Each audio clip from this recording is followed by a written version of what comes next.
From the Railyards with more. Good morning. Yes, it's happening all right here by the Amtrak station just behind me. I wanted to show you guys that and reference it because it is all going to be interconnected to stuff right here. If you take a look this way, you'll see some of the old buildings that will be a part of this major transformation. 200 plus acres of stuff that's going to be changing out here.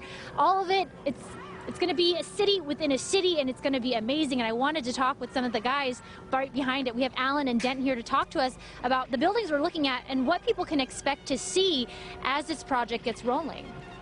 So I think part of what it would be, you come out of the train, this courtyard will be where you can be with your family. So maybe you're in a restaurant, maybe you're going to the train museum that'll be in the buildings over there, but then spend a couple hours just outside enjoying the space, enjoying the day. And we were talking a little bit, you mentioned there too, the cultural aspect of this. It's been a key part of this whole process for you guys, I know, to really integrate all these different aspects and kind of make this transition or space kind of a space that people want to go to and be at and spend their time.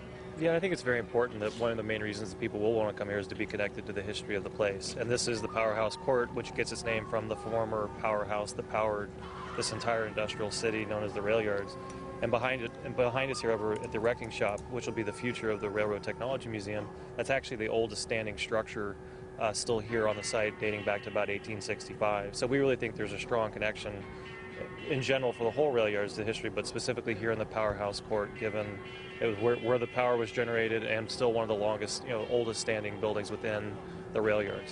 And that's one of the things that I thought was so neat about this project is the history and how hard you guys are working to maintain all of this. Because I'm sure people are thinking, oh, they're going to tear this down, but that's not what's happening. In fact, I want us to look inside one of these buildings. This is the old blacksmith shop, and you guys are kind of giving us a tour, and you're talking about all this right here. You guys are actually going to do stuff with it, right?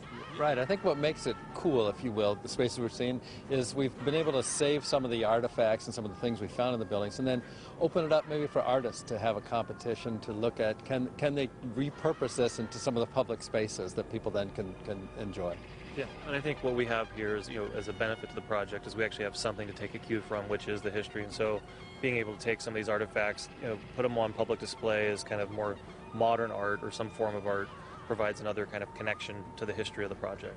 I love it. So it's really going to be a really neat thing. I want to mention too, they're even trying to, in the process, refurbish some of this furniture and put that in possibly some of the office space that's going to be a part of this urban mixed use kind of district. So the project itself isn't going to start any construction until about 2018. It's going to be a lengthy project, but we talked about this earlier. You get your taste of what this is all going to look like in just a couple of weeks. August 19th, they are opening all the roads on this section. We're up there on the 5th Street Bridge that will be open, and there's a huge event going on there. So if you're interested, you can be a part of the first ever bike train commute that'll be happening then. So of course, if you guys are interested, you can contact them for more details. Head over to their website, but it's going to be a pretty spectacular thing, I think, once it's all done.